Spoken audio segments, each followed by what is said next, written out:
Продолжуваме со видеята наменети за средношколци од гимназиско образование кои го слушаат предметот психологија. Јас сум Николина Ивановска Кутевска, работам во средното училиште Никола Карев, Ѓорги Димитров и средното стручно училиште Здравко Цветковски. Денешната темата на ова видео е стрес. Што представува стресот?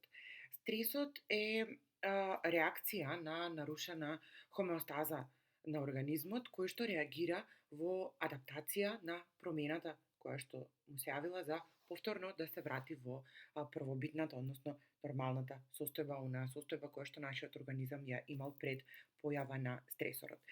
Поради тоа, научниците го дефинираат стресот како реакција на организмот на надворешните влијанија или како општ адаптацијски синдром. Причините за појава на стрес се многу, иако сите сме насочени кон негативните извори на стрес, им постојат и позитивни причини на стрес.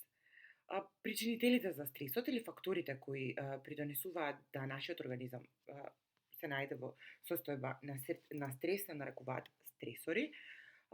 Тие имаат најчесто психолошка природа и се непријатни, но има и пријатни настани кои што ни се случуваат ненадејно и ја ставаат личноста во поголема неизвестност и во многу неповолна ситуација со чувство дека не може да ги контролира и да се справи со случувањата.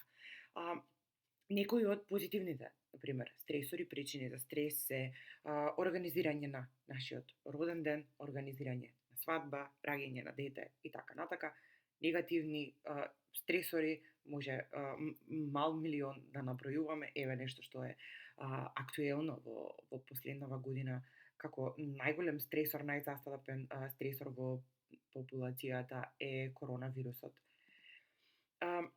Оние стресори кои што се најзастапени во психолошката литература се психолошките конфликти и фрустрациите. За фрустрациите ќе зборуваме некоја минута подоцна.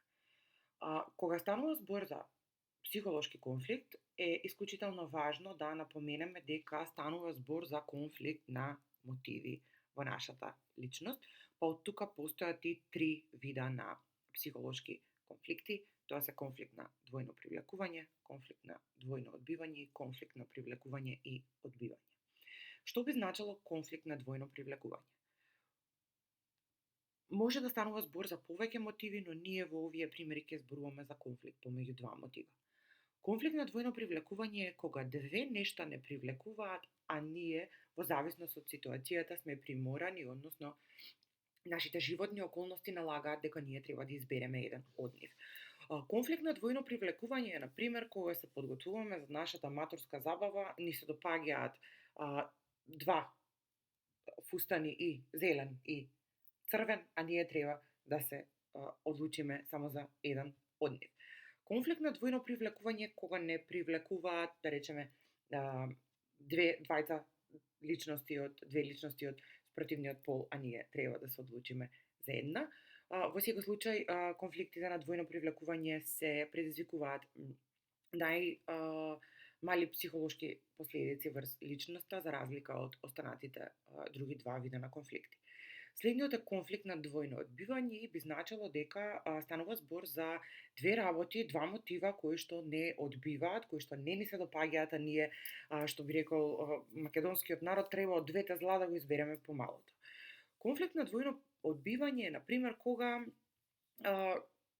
закажуваме, да речеме, тест по одреден предмет, тест по предметот психологија, ние не сме спремни за тестот, не сме читали, имаме две опции. Или да се појавиме на час и да добиеме ниска, слаба оцена, или да избегаме, односно да не се појавиме на час и да добиеме неоправдан изостанок, па овие две зла да се одлучиме и да го избереме помалото. Оној кој што навидум по насловот изгледа наједноставен, но остава најсериозни последици по личноста, тоа е конфликт на привлекување и одбивање. И тука најчесто станува збор за два или повеќе мотиви кои што се поврзани за една работа.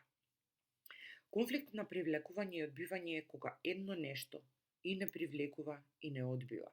па ние се наоѓаме во еден затворен круг каде што одиме 3 чекора напред, 2 назад, 5 напред, 6 назад. Пример за конфликт на привлекување и одбивање, на пример, кога се наоѓаме во некоја врска, љубовна, романтична врска, има многу работи кои што ни се допаѓаат и не привлекуваат кај личноста и тие се причините за кои што ние сме со неа, но има и работи кои што не ни се допаѓаат и не одбиваат.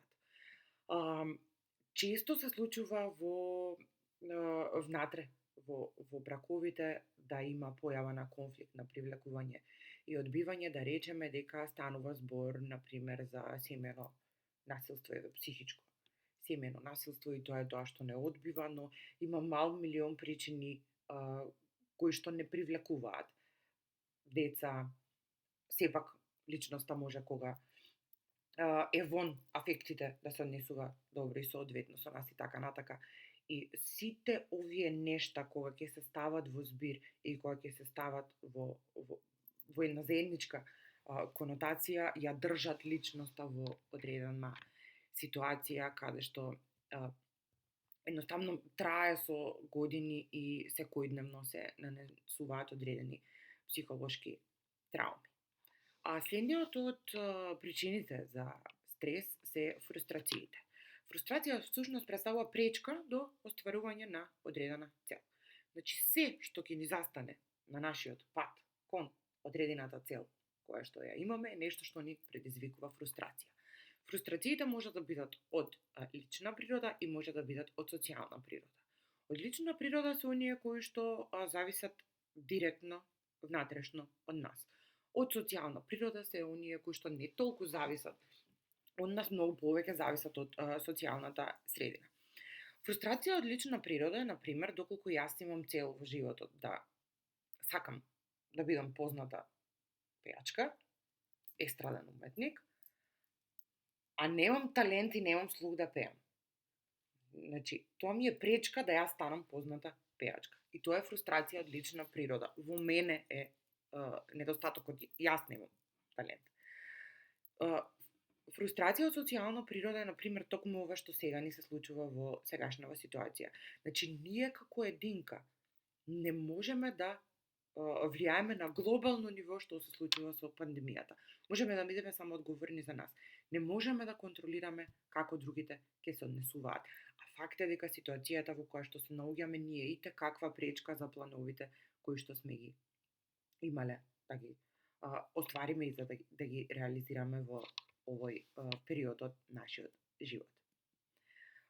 Тука ве покануваме оние кои што не сте го посетиле нашиот YouTube канал и нашата Facebook страна Македонска средношколска психологија да го сторите тоа. Тука се наоѓаат сите лекции, сите наши воднаставни активности, многу техники за справување со конфликти, техники за справување со емоции, техники за справување со стрес, медитации, визуализации и вежби за личен раст и развој. Ви благодарам на вниманието.